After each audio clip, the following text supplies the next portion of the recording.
Hi, my name is Kenneth Page. I'm here with Adulting 101 Org. Welcome to part 3 of our Safe Place Depression and Anxiety series. During this series, we're really digging into the subject of depression and anxiety and learning how to navigate these things within our lives. Now, if you haven't seen part 1 and 2, I highly recommend that you stop this and go check that one out. So far, we've really dug into the subject of anxiety. We've talked a lot about how to respond to the bad anxiety in our lives. That was part 1. And in part 2, we really dug into the subject of coping skills and the importance of having healthy coping skills in our life. So please, if you haven't seen part 1 and 2, go check that out. Now, today in part 3, we talk a little bit about depression, but we really dig into the subject of what it means to build a safe place and the importance of that and how that combats against depression and anxiety in our lives. We have the amazing Dr. Shahara Williams, Dr. S, joining us. She's a mindfulness meditation coach, and she's also well known in the mental health and mental wellness community. So please grab some notes, grab some pen, paper, something to write on, and let's get started with this amazing conversation. Yeah, got to get you seeing that movie. It's an amazing scene. It's like, in the middle of that attack, he just realized what he was capable of. In the middle of my depression, at the last second, I realized what I was capable of. We all go through these different low points, and at some point in time, we realize that, hey, there's an actual level of control that I have over what's going on right now, and it lies in what we are doing right now. So the question I want to ask you, Dr. S, is, first, how is it that anxiety, does it grow into depression? Does it become depression?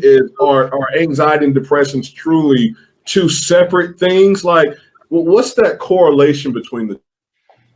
Anxiety can lead to depression. Depression can lead to anxiety. It is that type of flow with that.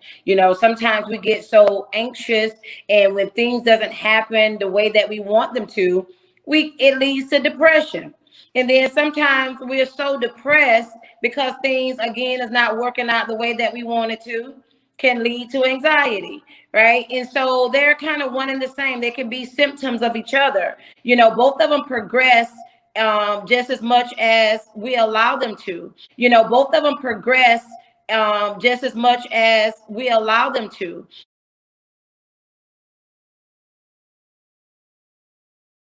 Both of them progress just as much as we allow them to, and that's why, again, taking those pauses, when you know that your anxiety is at a place where you can no longer handle it, where your depression is at a place where you can no longer handle it, you go ahead and get the help that you need, because it's bringing not just depression, but it's bringing all its imps with it too, which leads us to anxiety leading to suicidal thoughts, making you want to give up on life. So all of it is right there together. That's why we can't play around with it. That's why we have to go ahead and get the help, because it piles on top of each other. Anxiety may not have been something that you've experienced, but if you stay depressed so long and things are not working out, you find yourself now feeling anxiety. So again, working in that same arena. That's why when you notice one being more prevalent than the other, stop and get in the help, because it can definitely lead to even more issues.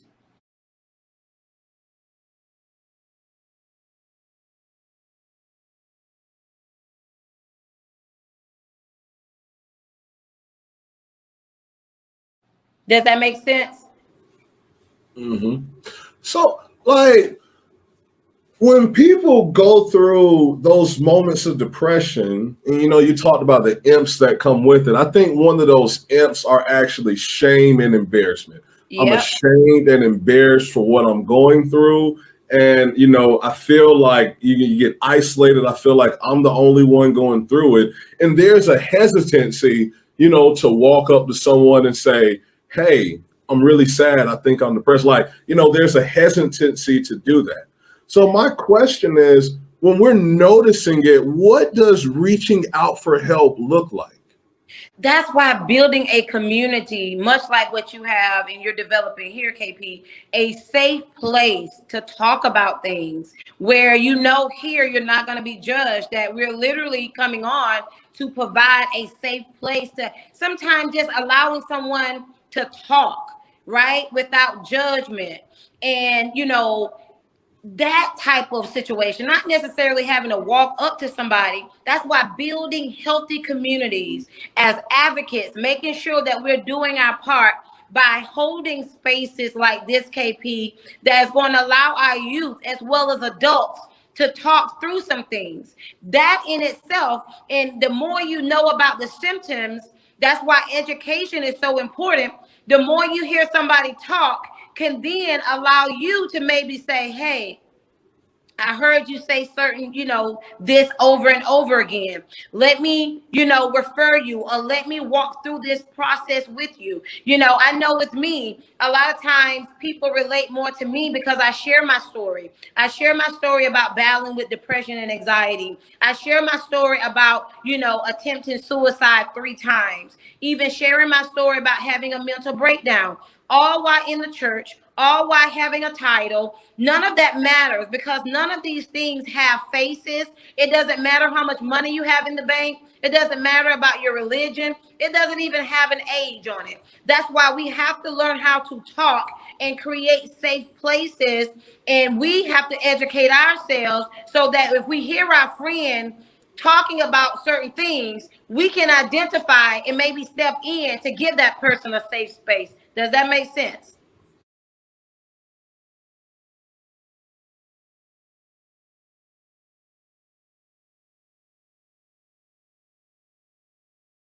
Mm-hmm. This one thing I want to say. Mm-hmm. You know how kids be committing suicide without telling their parents about it? Mm-hmm. This one thing I would say about this.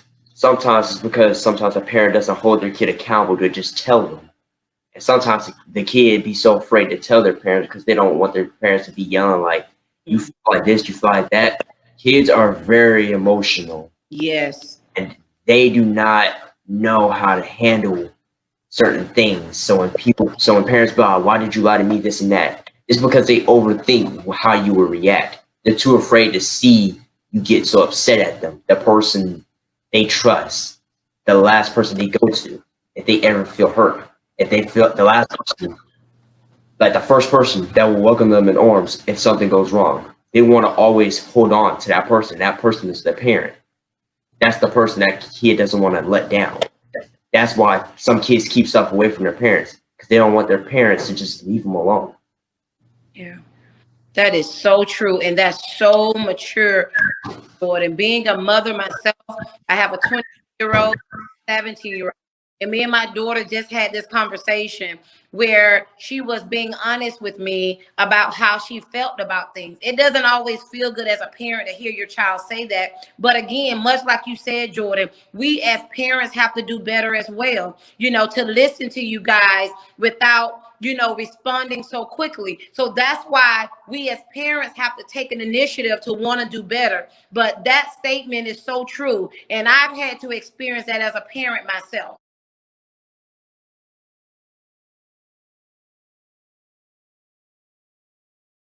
Yes, Dr. S, I guess with that being said, so, you as a parent, I don't have kids, but, I'm a coach, a mentor, and I teach. So, I have authority over young people at times.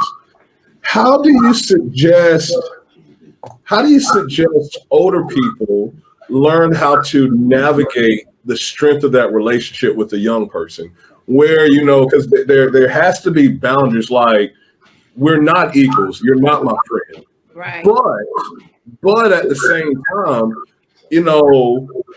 I want you to tell me what's going on. Yeah. I'm in the role where, I need to have a level of discipline or response to it. So like as an adult, wanting to develop kids and, sometimes they do stuff that actually angers us, when you love someone and they mess up, you feel something with that too. So right. How should older people learn to navigate that situation and what can younger people do to, better learn how to deal with that anxiety of, I messed up, now I have to confront an authority person. Yeah, yeah. And that's one of the things that, I've been faced with as a parent. I haven't always been in this headspace, but one of the things what we can do as parents is allow our children to talk to us without us being so quick to respond. And I know that's, sometimes very challenging. And that's why when we as parents need to go back and reevaluate our own traumas to see why this is so difficult for us to give our kids a safe space. We can no longer stay on, well, my mama didn't do that for me or my daddy. We have to break that stigma off of having to do things the same way our parents did things. And yeah, it may have worked for you, but I'm realizing that this is a new generation. So educating ourselves, giving our kids a safe space. And even so, I know there is so much my kids will probably trust with me. And I'm building that again. But that's why making sure you have mentorship, making sure you have someone that you feel safe with to express yourself. That's why, again, building healthy relationships are going to be so important. Finding that person that you trust with, when you're in your most vulnerable moment. And so I always tell my kids, okay, let's make sure you have a mentor or somebody else that that you can talk to when you feel that you don't, you can't talk to me, even though I want you to come to me. I want you to have options. And we as parents got to be okay with that. That does not mean that, our kids are trusting somebody else more, and they may. But if it's going to help them and prevent them from going down the wrong path, I got to be open to that.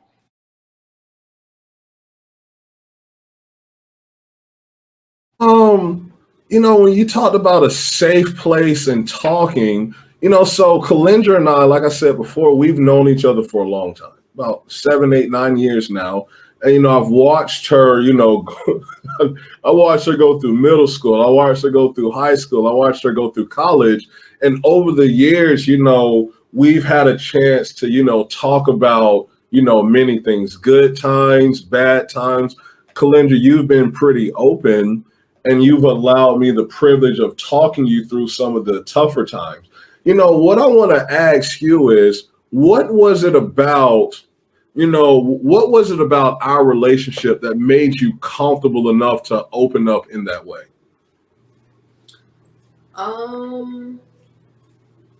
I guess your willingness to understand where I was coming from. Even in the way that, like, he taught classes at CYM, it was always a feedback sort of situation. So not me just tell you everything and, oh, this is what you should do. It's me telling you everything and, okay, well, how did that make you feel? Why do you think you made that decision? So really being the confidant that makes you work it out within yourself, but also being here to give advice on top of that. And I feel like us as children, or how we may sometimes react to people who have authority over us, or our parents in general, we always think that we know everything.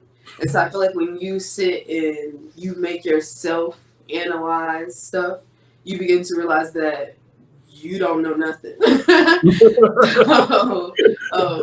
Understanding that there's a lot more for yourself to learn, just as well as anybody who's in authority. But anybody who's in authority probably knows way more than you, so you should listen.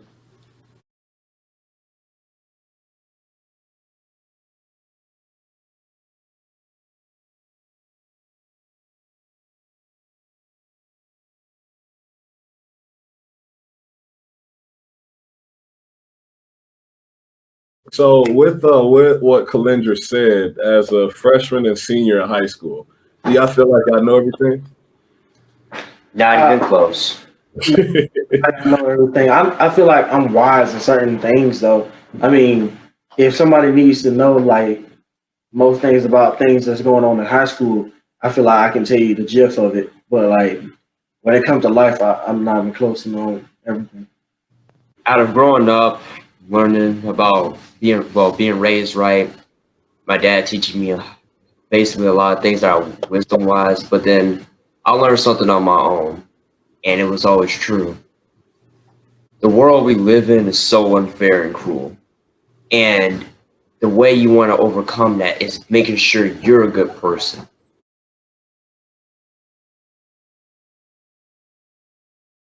The world we live in is so unfair and cruel. And the way you want to overcome that is making sure you're a good person. You got to make sure you treat others around you right. Because humanity is, I'm gonna be honest, it isn't the best thing for the earth.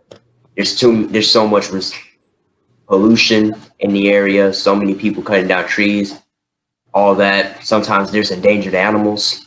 A lot of things have been happening on earth, and I've been always thinking to myself, do I really need to share this? Do I really need to share it out loud? But I feel like if I don't, am I going to help?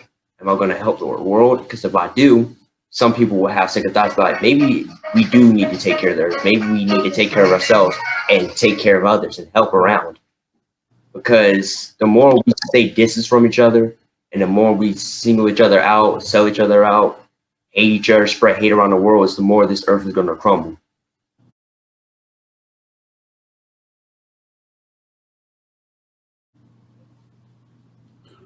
Man, you are wise beyond your years. We need to bring ET in to do a conference on how to educate your sons. Well, man, that's amazing what you were saying, and it's kind of like, just being a good person. Because earlier we talked about control. You can never, ever, ever, ever control what other people do. The only control you have over is yourself and the level of influence that you like to have on other people. And Jordan, I fully believe, I encourage you to speak up. I encourage all of you to speak up when you see stuff or notice things, because sometimes speaking up, it does bring awareness to certain situations that someone might not have had in the past. You aware them to a different perspective, a way of doing things. Clint, you was about to say something? Oh no. Oh, okay. Okay. Oh, absolutely. Do you all feel like growing up, and this is open for Kalinja, Atiana, Malik, and Jordan, do you all feel like you all have a safe place? A safe place growing up, a place that you can go to and talk and express yourself and get the feedback that you need? Yes, sir. Yes, like I feel safe, but anything can happen. Anything. Mhm. Basically, I guess what you're trying to say is, have you grown up around grown-ups or people that you feel like you can go to get the information that you need to, go through our life?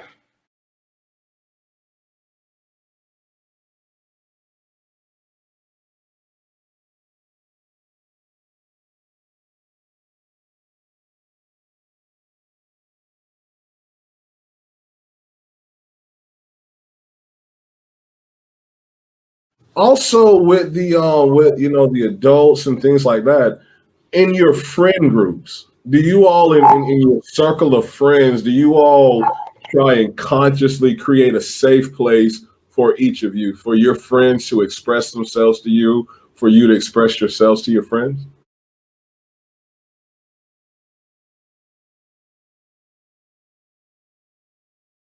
It depends. I've learned over the years, like, not everybody can be your friend. So through Mhm. my 4 years of high school, I had to drop a lot of people. So Okay, okay.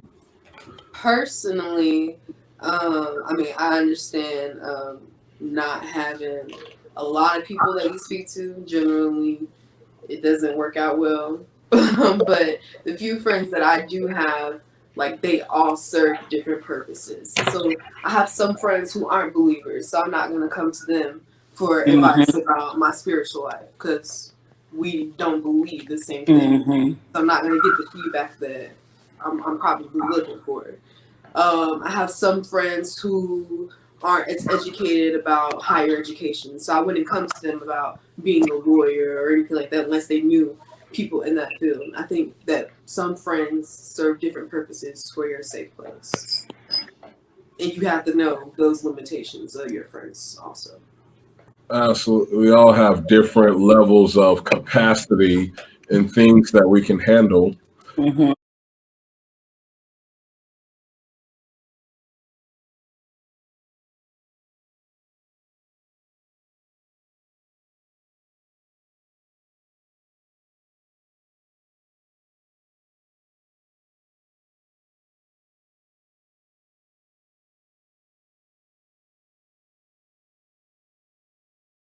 Dr. S, Mhm.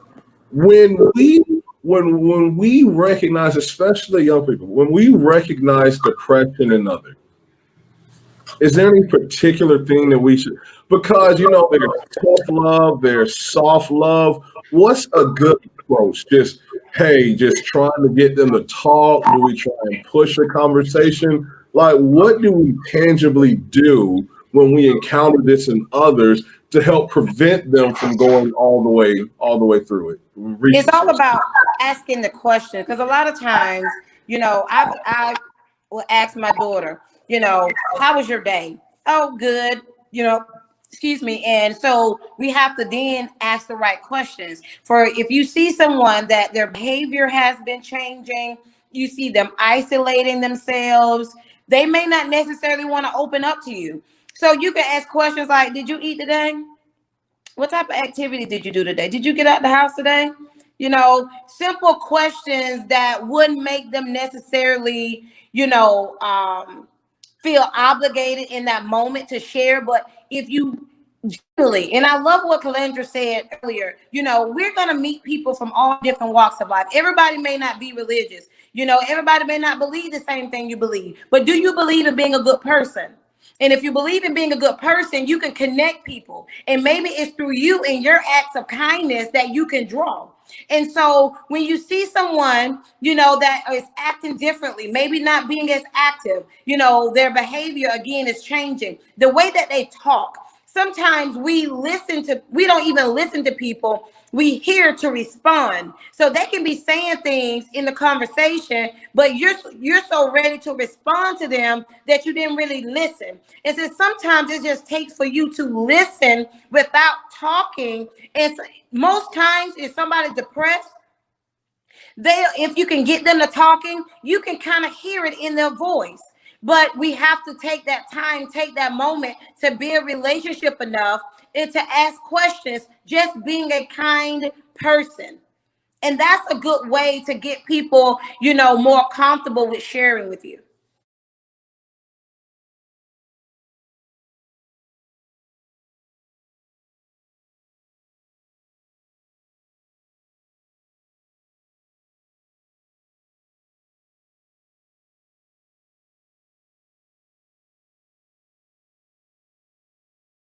Do y'all have any final comments or questions for Dr. F? No, sir. Yes, sir. A question about meditation. What do you think is the point of meditation? The point of meditation, I teach Christian meditation, but there's all types of different forms of meditation. You got visualization. I teach a lot of breath work meditation that not only helps from the physical aspect, it also is a very grounded type of exercise. The point of Christian meditation is not to empty your mind, but to fill your mind with the word of God so we can battle things in a more healthier way. Now, there are different, transcendental type of Zen type of meditations where you are literally allowing your mind to wander off into places. And so again, it just depends on what works for you. But me personally, Christian meditation has been the one, especially for us as believers, that allows us to meditate on God's word day and night. And from that, we have something in our minds to keep us focused, right? And I remember being in school and I used to say, I can do all things through Christ Jesus that strengthens me. I can do. And so with me, even in those moments where I doubted myself, I was quickly reminded of that scripture. So again, it uplifts, it grounds you. Every breath that you take, it allows you to draw closer to Jesus. And so it really allows us to be more aware of our thoughts, but it also allows us to use something in the moment to bring us back to our now reality. Does that make sense? Yes.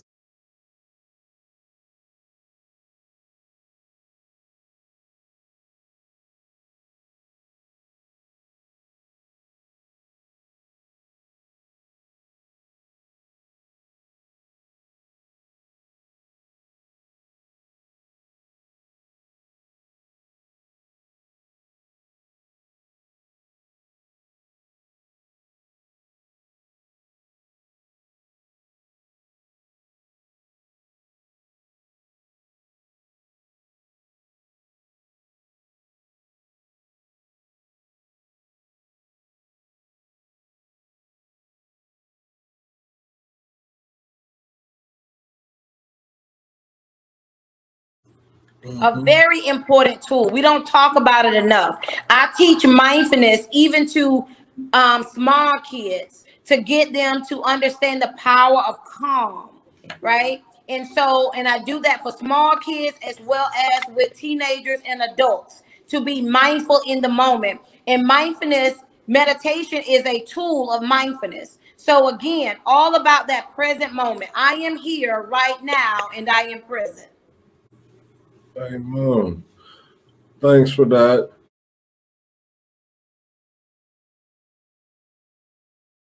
Dr. S, the last question I want to ask you real quick is, we talked about depression sometimes being prolonged periods of sadness. Mm-hmm.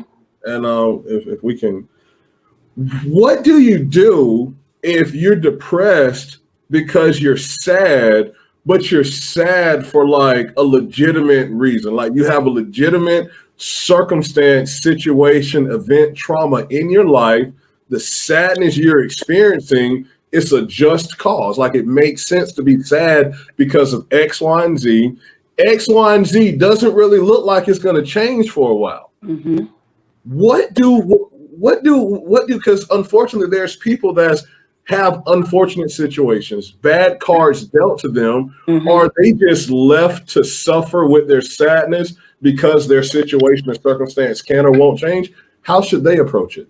Well, it goes back to that perspective. But let me tell you, if you get to a place where your sadness is prolonged, if especially a lot of times we've been experiencing a lot of grief and things like that, guys, that's why I can't stress it enough.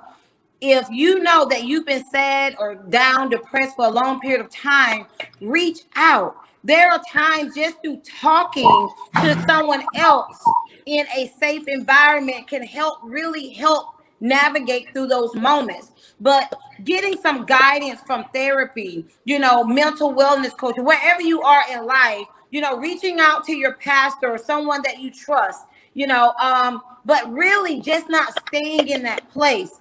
Talking it through is actually what I call talk therapy. And realizing this is where I went wrong. I felt that I could do it by myself. I felt like I can do it by myself. And again, I wasn't equipped to do it by myself. I needed help. And I had to get that help. Otherwise, I was going to keep on that same cycle. So again, if you see where it's prolonged, sadness, prolonged where your grieving is causing you to really change your normal behavior, it's okay not to be okay, but it's not okay to not reach out for help. It's okay not to be okay, but it's not okay to not reach out for help. It's okay not to be okay, but it's not okay to not reach out for help. Amen. Oh, wow. Dr. S, thank you. Thank you so much for that. We talked a lot about, depression and anxiety. It's such a deep conversation. I know we're going to have you back to talk about more, but I think we got a good baseline, a good foundation on the subject. We talked about some of the things that young people are going through, experiencing depression and anxiety. We talked about, perspectives, expectations, preparation, dealing with fear, belief systems, breathing, community, building quality relationship, expressing yourself. I think the best thing that walking away from this is understanding that you don't have to suffer. You don't have to suffer in silence. You don't have to have a prolonged level of suffering. You're not alone in this situation. You might have a suicidal thought. You're not the first, you're not the last, but you don't have to follow through with it. There is an olive branch. There is hope. There is something for you. Somebody cares about you. Somebody cares about your life. There's somebody that can be there to receive you, to help you through these things. If anything, no matter what stage you are at in life, where you are, no matter what you're going through, you don't have to do it alone. You don't have to isolate yourself. And you that has friends, loved ones, people, when you notice them drifting away, when you notice, the continuous negative talk, because positive self-talk is a healthy state of mind. So when you notice those unhealthy state of minds, when you notice the isolations, and we're not talking about the introvert that doesn't want to go out, we're talking about the person that is now barricaded, secluded, isolating themselves, not answering calls, not returning phone calls, extend an olive branch to them. There can't be enough to say about the power of kindness, the power of care, the power of compassion, the power of uplifting the person beside you, uplifting the people you come in contact with. You never know what other people are going through. If you yourself are in a healthy place in this moment, share that healthiness, share that kindness, share that love, share that compassion. You don't have to go through it alone. Reach out for help. Thank y'all so much for doing this. Wow.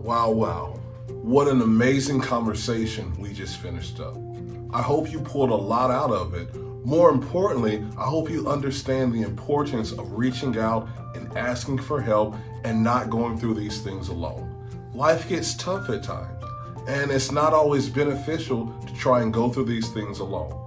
Building a community around you, building a safe place can really help you navigate things, and it can really help the people around you, your friends, your family, the people that you love. Thank you so much for joining us. Thank you so much for spending time with us throughout this Safe Place Depression and Anxiety series. Now that you've finished, there's a couple of things that I'd like you to do. The first thing that I'd like you to do is have a moment of reflection. Go back through and think about the things that we talked about. We covered a lot of topics, especially, how to communicate with superiors, authorities, parents and adults, how to communicate better with your young people, how to create that safe place, that safe environment for yourself and others around you. So you really got a lot out of it. Go back, have a moment of reflection so that you can learn how to apply these things in your life. There's no need in learning this information if we're not going to actively apply it to our lives to help make us better people, to help progress in life and become the people that we were created to be. Now, after you've done some reflection and application, reach out to us, talk to us, reach out to Dr. S. You'll see her contact information in the credits. Reach out to us here at Adulting101.org. We'd absolutely love to hear from you. Our handles, you can find us on social media, Facebook, Instagram, YouTube, at Adulting101.org. And when you interact with us, use that hashtag #DoAdulting. We absolutely can't wait to hear from you. But again, you'll see our contact information in the credits to get all the different ways to reach out to us. Now, if you support the mission of Adulting101.org, if you support the cause of teaching and benefiting the next generation, please help us advance this mission. Please donate. You can donate to us on Cash App, $DoAdulting, or you can go to the website, doadulting.org, and there you'll find more ways to give. But again, all that information will be in the credits. Thank you so much for joining us, and be sure and stay tuned and come back because we have a lot more great content, a lot more great lessons coming for you. Peace.